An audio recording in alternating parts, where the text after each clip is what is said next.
guys, it's Amy at Zoe back, and I'm going to do my weekly reading update for March 8th, 2020. So, my reading was really weird this week. The books I picked up in the end of the week didn't work out as well as I was hoping. But I did get a lot of things done in the early part of the week for the early part of the month, so that was kind of exciting. So I'm going to go through all the stuff that I read, all the stuff I'm in the middle of, and then what decision I have to make today about what book I'm going to read next. So this could be a long video, I'm just letting you know. Anyway, so on Sunday I did finish Come Tumbling Down by Shauna McGuire. This is book 5 in the Wayward Children series. I've enjoyed all of these. This was one of the ones I did like a lot. It's not my favorite, but it is following some characters from some of the earlier books, the first two, and that world. And then, you know, people have come along. Overall, this was actually one of the good ones where it actually showed what happened. Like, well, not everything again. These are novellas. So these are, okay, let me back up. Wayward Children series is where, about the kids who find their doors to other worlds, and they are there, and then they're suddenly thrown back to the real world, and they're not sure how to handle them. So they go to this home, Eleanor West's home for wayward children, and they're all trying to deal with the fact that they're no longer in those worlds that they just connected to, you know, on every level, and now they're forced back to the real world, or, you know, where they don't want to be. So they all want to look for their doors again. And so this is dealing with some characters from the first and the second book. So you have to read these in order. Don't read them out of order, especially not this one. It won't make any sense. But they're all fairly short. They do have a tendency, I felt book 4 for me was the weakest because it skipped over all the parts I wanted to actually hear about. So this one wasn't like that, luckily, so I enjoyed this much more. It was a quest novel, because you're supposed to, Eleanor West doesn't want them, says no quests, but they go on one. I did enjoy this. So it was not my favorite one, but I definitely did not dislike it. Again, these are fun little urban fantasies kind of thing, because of going to fantasy worlds in different places, and these these teenagers have to deal with that. So I really enjoyed it. I mean, it was a good volume in the set. I mean, again, I have, well, I guess you can kind of, they're right here. I have, you know, have them all. So I did read it pretty quickly after I bought it. It took me a month, but whatever. Anyway. And then I picked up my first mystery for March Mystery Madness, and it's a reread. So I'm starting over on the Sheriff Dan Rhodes mysteries by Bill Kreider. This is my favorite mystery series. And so it was great to actually do a reread for the first time. So I've never reread these. I've had this on my shelf since the early 90s when I got the first 5.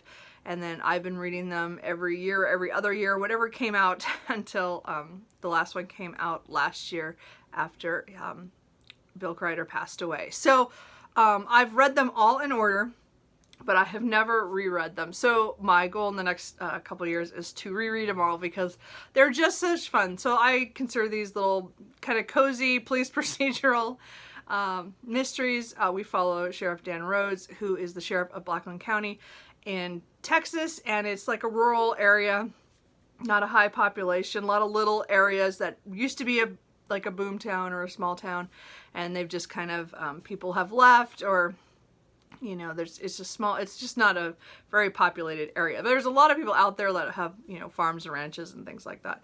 So it has to do with the murder, of course. So most of these are murder mysteries.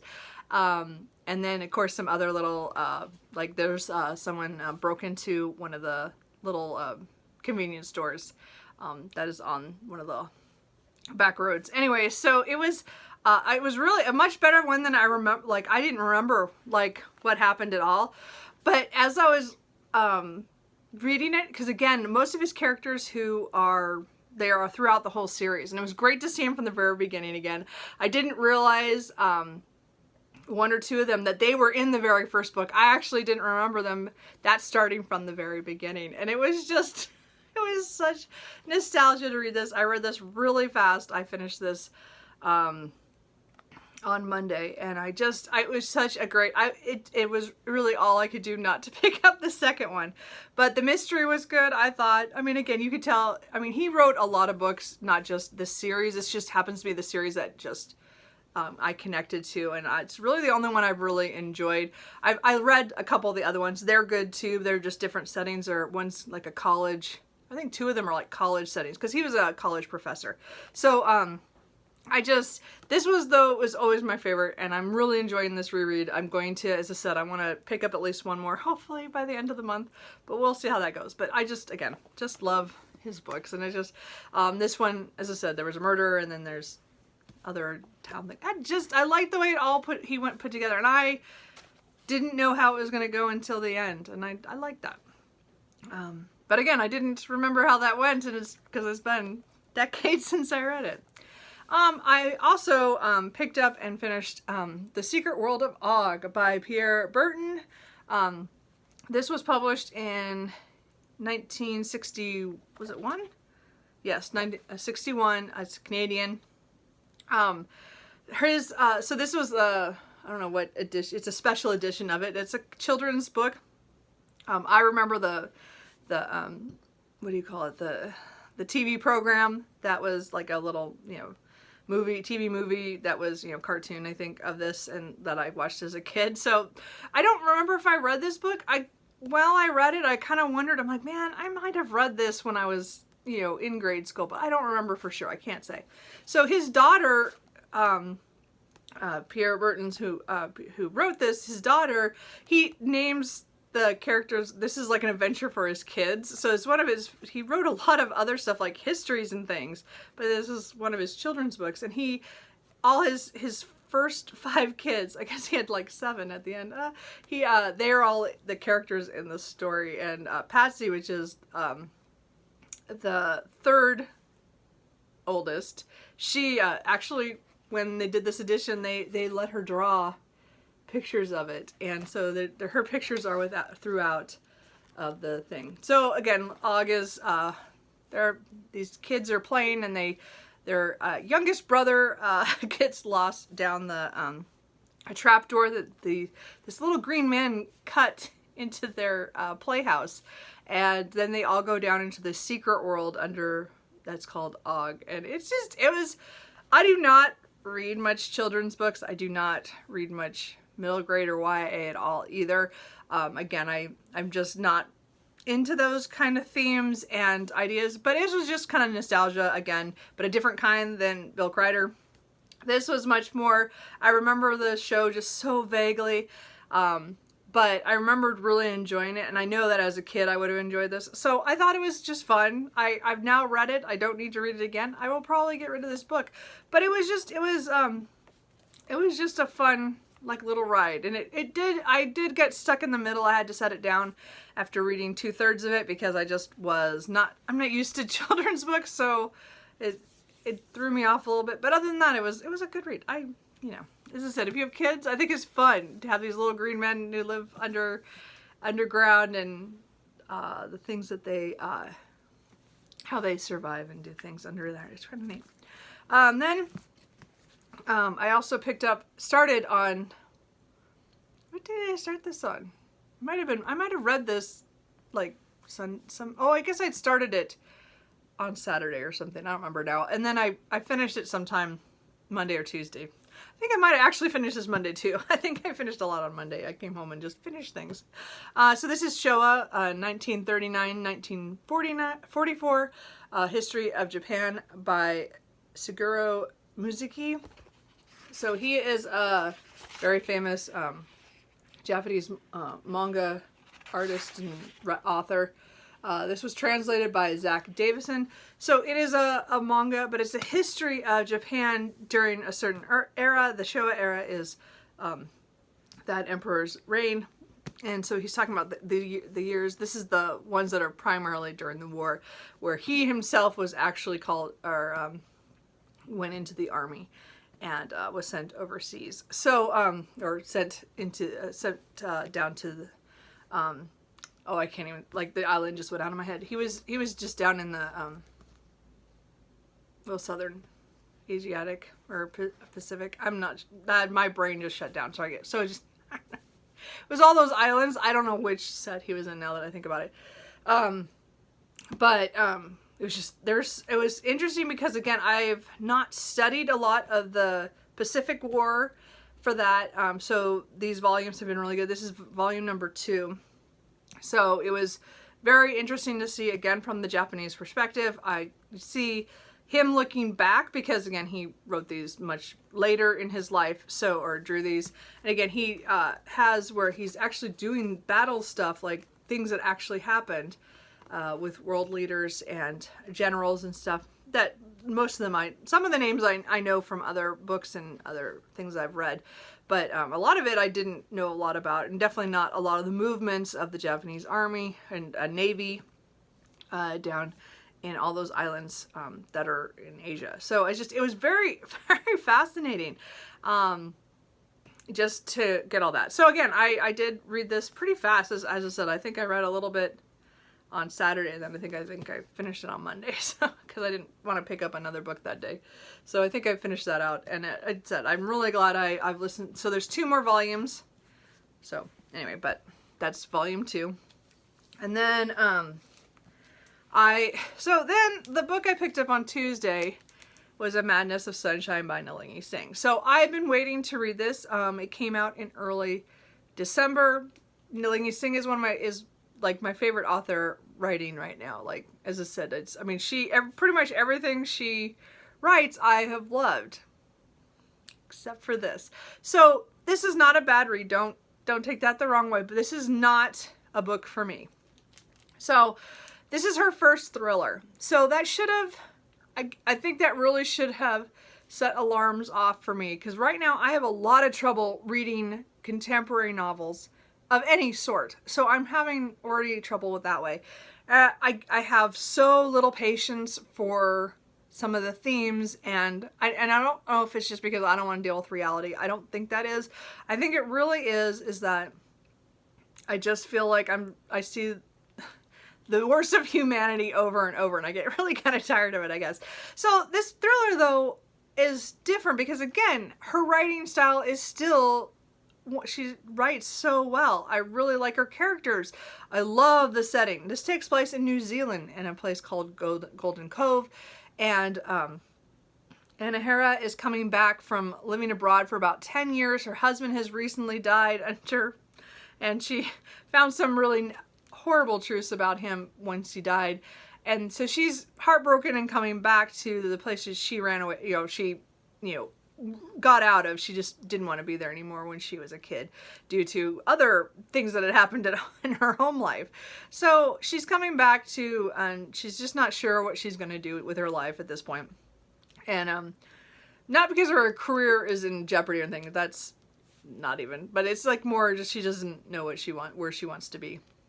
She comes back, and she within like a day or two of her coming back and meeting people, and mostly friends from her old friend group from when she was a kid, a young woman, a 19-year-old woman, goes missing when she goes out for a run. And then it's this, so we're worrying about this woman who's disappeared.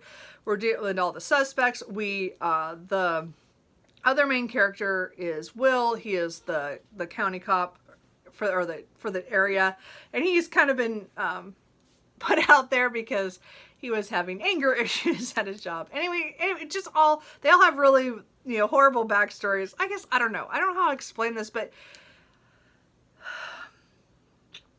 I had trouble with this. So okay, so there's the characters I still liked them, and there was, I think, and again, you have to understand, I love large casts. I love books that show this community, and I think that's what this was trying to do, but I think we almost went too far. There was almost too many characters, and I have to say, too many of them had like the same initial, like the first names. Like, so it took, like, sometimes it threw me off because there was just too many, and I'm not like that. I usually am very good about knowing who is who, but there were just some that were dropped in like once, and then they'd come back like pages later, and I'm like, who the heck is that? And I don't know. Anyway, that was one little thing. But I think the main problem with this was I don't read a lot of thrillers. I mean, I have. I mean, I've definitely read them. But right now, with my problems with contemporary books, this is not a genre I should be touching. It doesn't do me any good because I find I don't care. Like, I liked the characters in here, and I was worried about the woman who disappeared.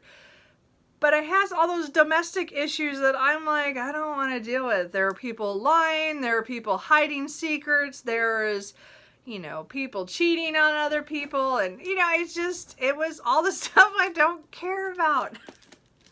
And I liked the ending, like, I had to force okay, I, struggled with this all week.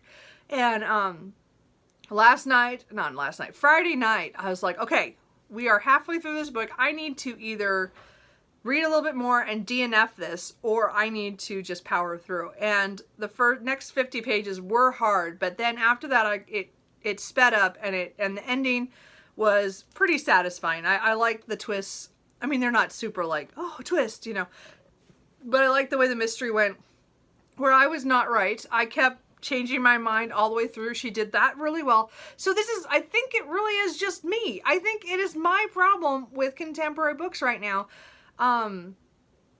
I like books with I like historical books that are accurate to the time period, and I think I'm good with that. I'm good with books that have a speculative element to it to make it more, I want to say more unrealistic, more like this is fun. Like I'm enjoying the ride even when there's bad things, because I've read some books that have some really bad things in it, but I'm able to suspend disbelief and do that. But I have such trouble suspending my disbelief in a contemporary novel, not as in, it bothers me more. Like, I have issues. Like, I get mad. I'm like, what? Just talk. Just say something. Just, you know, or, you know, I don't know.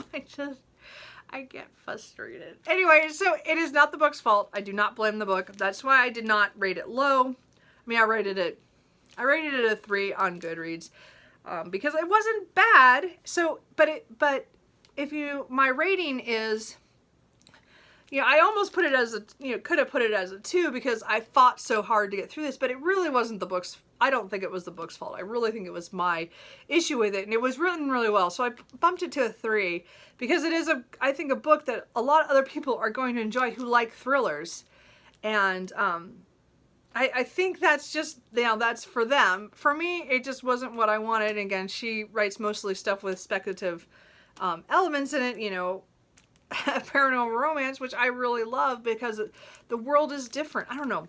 Anyway, but the reason I'm, you know, as I said, if I leave it at a 3 means I'm probably never going to reread this. And I'm glad that my copy never showed up from Book Depository that I ordered. That's never showed up. So I'm going to make sure my order is now canceled so it doesn't come. I feel bad about that, but I mean, sometimes your authors try new things. I'm glad for her. I hope she has success with this. I hope other people enjoy her, and maybe this will go work better for those people who do not like paranormal romance, and they will enjoy this much more than I will. But this is not a book for me, and I need to be much more aware of books. I have to go through my book. I have so many contemporary books that are sitting there, and I'm scared to try them now because I just, there's something about them. Now, and again, I don't have trouble with some mysteries, but for some reason, thrillers are not, I think it's mostly because they're so domestic in a way as usually, I think it's that suspension of disbelief. Anyway, I don't know. But as I said, I really love that author. I love all her other books, but I just can't. And she has a book coming out this next week that's in her contemporary romance series. Love Hard is coming out, which is the, I don't know, a third or book in the, I don't know, in the second section of her series of it, and I'm so looking forward to it, but now I'm like, I need a break, so I won't be reading that right away because it won't be the same. It'll be a romance and it'll be contemporary, but I still have trouble with those too. But again, it's Nalini's thing, so I will probably still read it. I have just conflicted. That was so hard for me this week because I was so looking forward to that book. I Just, that didn't go well for me, even though the payoff is good in the end. And I don't know. Maybe, I don't know if anybody else has that issue. Maybe I just ranted for no reason, but it's just, I don't know. I feel so bad because I love her writing and everything else. It just, that did not work for me. And then the last thing I finished yesterday was Volume 3 of Showa, 1944 to 1953, A History of Japan by Shigeru Mizuki. So this also is translated from the Japanese by Zach Davison. So again, it's the same. It's just continuing on. It's the end of the war and the and, you know, getting out of it, and then part of the U.S. occupation of Japan. And it's one of those things where I didn't study a whole lot about that, so it was really interesting to see it as well. And Mizuki, it's also showing how his career, things that he had to, you know, how economics, you know, factored in to how things were changing and how he wanted to become an artist and hit the steps he was taking too. So that was kind of interesting too. So, this is Volume 3. Volume 4 is, I'm on the waiting list at my library, so I should get that in the next couple of weeks. But I really enjoyed these. As I said, they're pretty long mangas, so I've enjoyed those. Anyway, so when I was having trouble with the A Madness of Sunshine, which I'm still so sad about, I did try to pick up A Study in Scarlet Women by Sherry Thomas, but I have to tell you that the first chapter or two, whatever I read to, right off made me feel like I was reading another contemporary fiction, even though this is not contemporary fiction, but the themes were all the same. And so this one's going back on my shelf for now. I need a couple of months to erase from my brain the connections I was getting between this and that thriller. And I'm hoping it's still a good series for me, but that first part I'm like, I can't deal with this right now. So that was a fail. Like, I read like 20, 25 pages and I'm like, no, we're not doing this right now. I'll read something else. I am in the middle of The Guns of August by Barbara W. Tuttman. I'm reading this, or listening to this on audio in my car. It's narrated by Wanda McCadden, and it's really good. I really enjoyed this book. As I said, I don't know a whole lot about World War I. You know, I know just lightly things. And so she's talking about the first month, pretty much, of in August 1914 of the war when it broke out. And so she talks about a little bit beforehand of how it led up to it, and then the first month, and all the different fronts and all the different things at sea and land. And it's been really interesting because I didn't, again, we call it a world war, and it's just, you don't realize how many countries were actually involved at the very beginning, like how it just kind of, it all happened. And then, of course, more will come in later, but it's more that beginning was still like, wow, it's because their countries are tied together by treaties and things like that. And then, people are breaking treaties. I don't know. So, I'm really enjoying this. I'm about 400 pages in. I have about 4 hours and 20 minutes left on my audiobook because it's about a 19-hour audiobook. So I'm hoping to finish up this week. So I'm really enjoying that nonfiction. And this was published in 1962. So it is interesting. And I'm kind of wondering, well, what has anybody, I mean, she tells such a good history that I'm wondering, is there anything in there that she might have gotten wrong that I don't know about? I don't know enough. So I have a couple other books on World War I that I might be picking up in the next year. I need to space out a little bit more though, because I just read Dead Wake and then I read this, and they were, even though Dead Wake is a year late, well, a little over 6 months later, it still was a lot of the same information there at the beginning, and then it's changed anyway. But it's still a really good history book. I'm really enjoying them. I'm also still reading River by Esther Kinsky, translated by Ian Galbraith. So this is my first book for Read More German Books 2020, which is put on by Mel at Mel's Bookland Adventure and Britta Bohler at The Second Shelf. So I I know some people have not liked it, but I'm almost halfway. I'm hoping to hit over halfway today. I read about a chapter or two a night. This is not a book I can read straight. It is, and again, you have to understand, I'm usually a very monogamous physical book. You know, I have one audio book, I have one physical book. So this I cannot read more than a chapter or two because first of all, it puts me to sleep. The writing is beautiful though, of nature, and I really don't like it when she's talking about her life so much. It's more about where she's walking, what rivers she's by, because it's talking about rivers that she's been near in her life in this novel. And it's about this woman she's in London.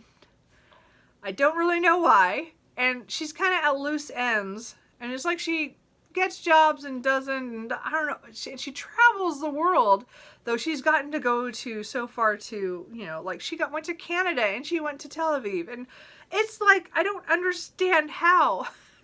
But she grew up on the Rhine in Germany. So again, we get all these different rivers, the Thames, the Lee.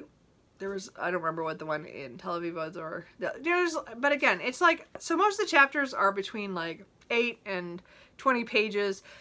And so there's about 37 chapters. So I was already partway through this. So now I'm at chapter 19. So as I said, I'm hoping I do at least one chapter a night. If I can read 2, if they're short, then I do that. I figure I'll have this done by the end of the month if I keep on that. I still like this, but it's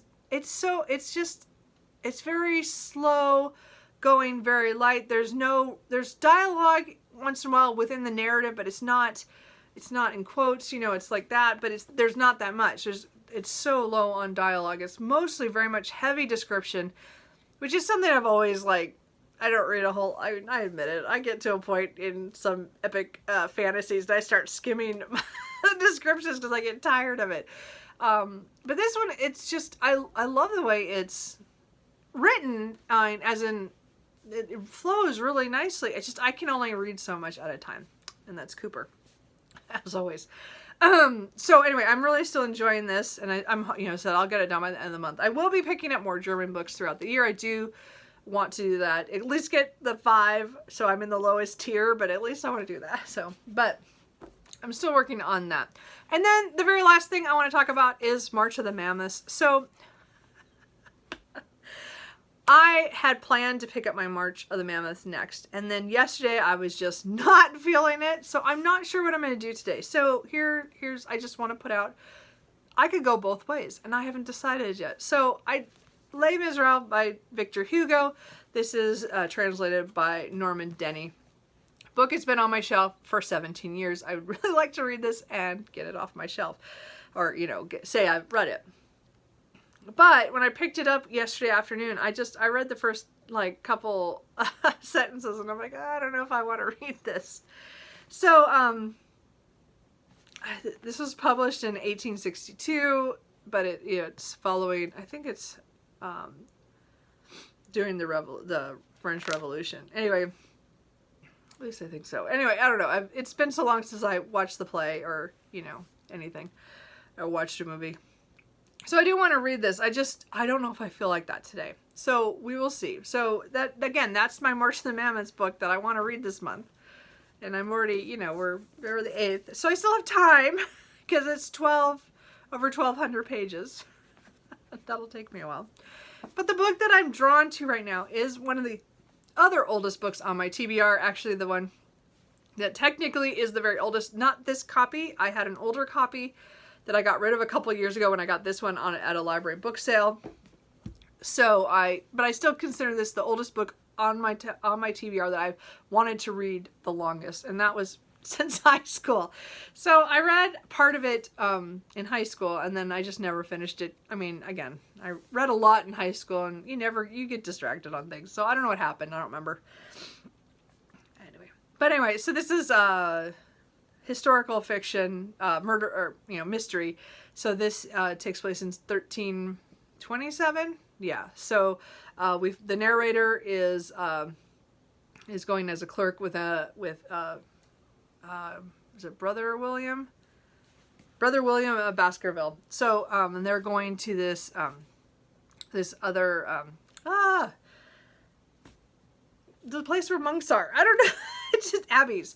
They're going there to, because there's someone's said there's a heresy issue. And so they are going to head there. And of course, once they're there, something starts happening and people start dying. So, and again, I've seen the movie, which is why I bought the book.